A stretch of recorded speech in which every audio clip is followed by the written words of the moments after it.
Saya bukan politisi. Saya dosen dan pendaki gunung. Saya terlibat dalam politik karena saya pikir politik itu mesti diasuh dengan force of better argument. Force of the better argument. Siapa punya argumen terbaik, dia boleh ajukan itu sebagai dalil tuh. Gak boleh ada sentimen di situ kan. Karena itu saya memilih untuk menghina Presiden Jokowi. Bukan Jokowi sebagai persona.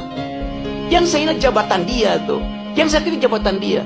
Rocky Gerung menghina presiden. Loh, presiden bukan orang, presiden itu fungsi jabatan. Presiden ada martabat. Presiden tidak punya martabat. Presiden itu disebut bermartabat ketika dia menjalankan fungsi sebagai raja. Karena tubuh publiknya menyatu dengan tubuh privat. Martabat itu hanya ada pada orang berikan, disebut human dignity. Dignitasnya pada manusia. Itu satu frasa.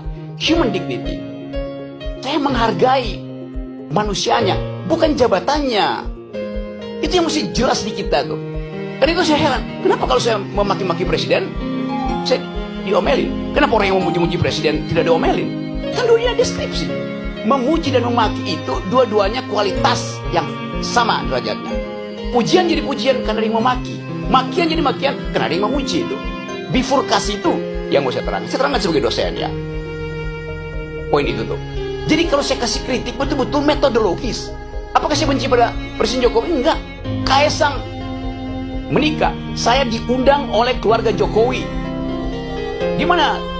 Anies telepon dari Jogja. Rok, lu di mana, Rok? Kenapa? Gue ini udah 3 jam nggak bisa temuin Jokowi itu. Karena mesti ngantri. Gue bilang gue diundang malam hari ya. Bisa langsung masuk. Gak ada problem. Gibran datang ke rumah saya. Om Rocky, saya mau belajar. Duduk di situ lu. Gue kalau mau belajar tuh. Kasih saya kritik Om Rocky. Dengar, saya kritik. Siapa yang saya kritik? Bobi Nasution saya kritik.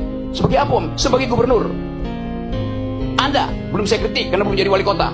Belum jadi wakil presiden. Pada waktu itu dia adalah wali kota. Saya kritik dia. Dia ngaku bahwa setiap Sabtu berbagai macam menteri datang ke dia kasih duit supaya solusi adalah you koruptor. Saya kasih kritik. Dia gak marah. Karena saya terangkan, saya kritik kamu karena saya tanya, you datang sebagai apa? Sebagai wali kota? Ya mendua Om. Saya juga datang karena saya bosan ikut kuliah-kuliah di sekolah PDIP. Dia bilang begitu. Tadi sebelum Tunggu, gua mau terangin semua. setiap minggu menteri datang, maksudnya apa itu? Ya udah, you nggak usah tanya itu. Jadi saya mau terangkan itu dalam posisi saya sebagai kritikus. Saya mau menjadi kritikus. Orang-orang yang jadi pejabat nggak mau saya menjadi kritikus saja. Kenapa saya mau jadi kritikus itu? Jadi saya mau jujur katakan itu. Jadi tidak semua yang kotor itu tidak berguna. Saya kasih ilustrasi. Suatu waktu saya naik ke Himalaya, Gunung Himalaya. Di ketinggian kira-kira 5.000 meter, 5.500. Saya kehabisan, kehilangan orientasi.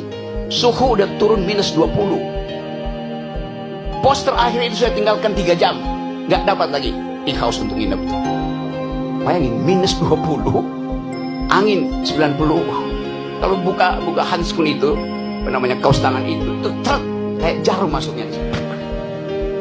Luka itu oleh butir es itu. Lalu kita cari akal bagaimana caranya. Tidak ada tempat menginap di situ.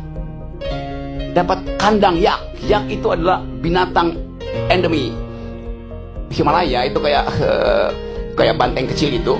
Kalau banteng gede adanya di tempat Bu Mega. Ini banteng kecil, rambutnya panjang. Kita kumpulin kotorannya, tai yak itu. Saya tidur di situ tuh. Kotoran itu berguna untuk menyelamatkan saya tuh. Tidak semua yang najis itu tidak berguna. Apalagi dalam politik gitu kan, yang sepenuhnya adalah najis itu kan. Jadi saya mau terangkan itu dalam upaya untuk membekali negeri ini dengan pengetahuan. Rocky Gerung nggak berguna buat bangsa. 2 minggu lalu saya pulang dari Paris bawa medali emas buat Indonesia.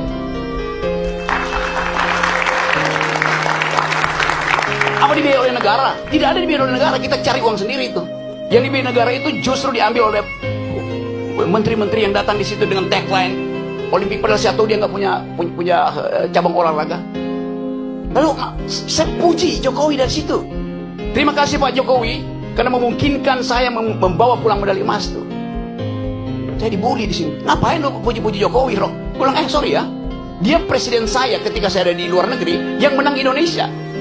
Saya ikut upacara bendera, kenapa saya nggak mau bilang terima kasih pada Jokowi? Kan itu yang kita sebut value, kejujuran dalam berpolitik. Saya nggak punya hal, nggak punya masalah lain dengan pemerintah. Saya punya masalah dengan kebijakan yang mereka buat. Yang sebut kebijakannya itu dungu. Buktikannya sebaliknya kan. Bahkan saya bilang pada waktu itu, Jokowi sebagai presiden adalah bajingan tolol. Satu, PDIP marahin saya, dilaporin ke polisi. Saya kasih kuliah di Jogja, saya dilemparin botol di kepala saya tuh. Saya bilang, kenapa kalian marah? Saya cuma terangkan itu supaya kalian tahu bahwa yang saya kritik kebijakannya presiden, bukan Jokowinya ansih. As a person, nggak ada urusan saya dengan.